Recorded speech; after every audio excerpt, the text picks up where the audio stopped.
Imagine you're 10 years old, and the sky above your home turns red with fire. There are no playgrounds, no school days, just the scream of sirens, the gnawing feeling of hunger, and a constant, suffocating fear. This wasn't a nightmare. This was childhood during World War II. When war erupted in 1939, it wasn't just soldiers who were sent to fight. The entire world, including its children, was plunged into a living nightmare. From the bombed-out streets of London to the ghettos of Warsaw, from Berlin to Tokyo, millions of young lives were shattered and changed forever. In Britain, a massive evacuation plan called Operation Pied Piper moved over 3 million children from cities to the countryside. Picture this. You're standing at a bustling train station, a small suitcase in one hand, a gas mask box dangling from your neck. You wave goodbye to your mother, not knowing if you'll ever see her again. Some children were lucky and found kind, loving families, but others faced neglect, or even worse, abuse. The one thing they all shared was a deep underlying fear of the unknown. Meanwhile, in Germany, children were being told a completely different story. The Nazi regime indoctrinated them through the Hitler Youth.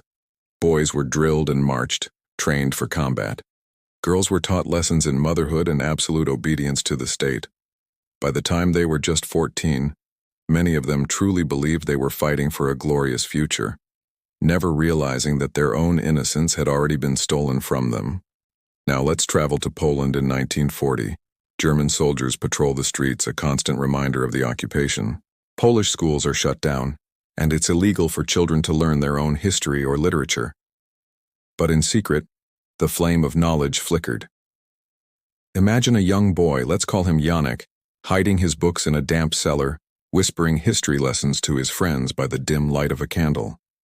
In this world, learning itself became an act of rebellion. Across Eastern Europe, countless children, some as young as 10 or 12, joined the resistance. They became vital parts of the underground network, smuggling food past checkpoints, delivering secret messages, and even sabotaging enemy supply trains. They were small, often overlooked, and that made them incredibly brave and effective spies and couriers in the fight for freedom. And then, there were the Jewish children. Trapped in walled-off ghettos like those in Warsaw and Łódź, they faced starvation and rampant disease on a daily basis. For many, their journey ended in deportation to concentration camps, places like Auschwitz, Treblinka, and Bergen-Belsen. These were names that represented the complete annihilation of childhood. Of the 6 million Jews murdered in the Holocaust, a staggering 1.5 million were children. The story of Anne Frank gives a voice to all those who were silenced. Hiding in a secret annex, her diary became a testament to the enduring power of hope, even in the darkest of places. It reminds us not just of what was tragically lost, but of the resilient spirit that refused to be extinguished. Across the globe in Japan, children weren't fighting in trenches, but the war was part of their everyday lives. They practiced air raid drills with bamboo sticks, preparing for an invasion that thankfully never came. Their childhood games were replaced with preparations for death. In the Soviet Union, the German invasion of 1941 turned millions of children into refugees overnight.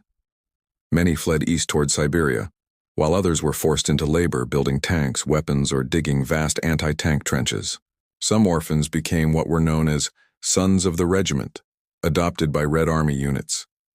They served as mascots, messengers, and sometimes even as fighters, growing up surrounded by nothing but destruction. Their lullabies were the thunder of artillery. Back in the United States, children were spared the direct horrors of bombs and invasions, but their lives were still profoundly changed. They became soldiers on the home front.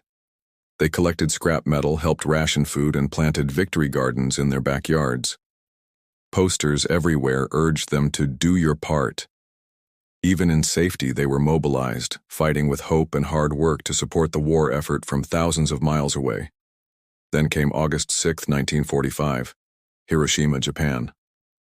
At exactly 8:15 in the morning, the world changed forever. The first atomic bomb was dropped. In a single blinding flash, tens of thousands of civilians, many of them school children on their way to class, were vaporized. The survivors, known as hibakusha, were left with horrific burns and invisible scars that would last a lifetime. One of these survivors was Sadako Sasaki. She was just 2 years old when the bomb fell. 10 years later, she developed leukemia, a direct result of the radiation. While in the hospital, she began folding paper cranes. An ancient Japanese legend says that anyone who folds 1,000 paper cranes will be granted a wish. Sadako wished to live. She folded over 1,000 cranes before she passed away. Today, those colorful paper cranes have become a global symbol of peace, a powerful reminder of the cost of war, often folded by children all over the world.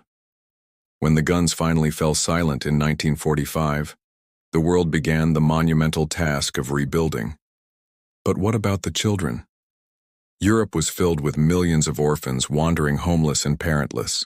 Many trudged along dusty roads, clutching faded photographs, desperately searching for any surviving family. In response to this crisis, UNICEF was founded in 1946. It began as an emergency organization dedicated to feeding and protecting these war-affected children. It was the world's promise, a collective vow to say, never again. For those who survived, their childhoods were gone, replaced by trauma, loss, and a resilience they should never have had to learn. Some would grow up to become writers, leaders, and activists, their lives forever shaped by what they had witnessed. Even though decades have passed, the stories of these children serve as a haunting reminder. Wars are not just fought on battlefields. They are fought in classrooms that never reopen, in lullabies that go silent, and in young hearts that are forced to grow up far too soon. They were the smallest victims of the world's biggest war, and their stories still echo through time. If you believe their voices deserve to be heard and never forgotten, please like this video, share it, and subscribe to our channel. Because history isn't just about what happened in the past, it's about what we choose to remember for the future. Thank you for watching.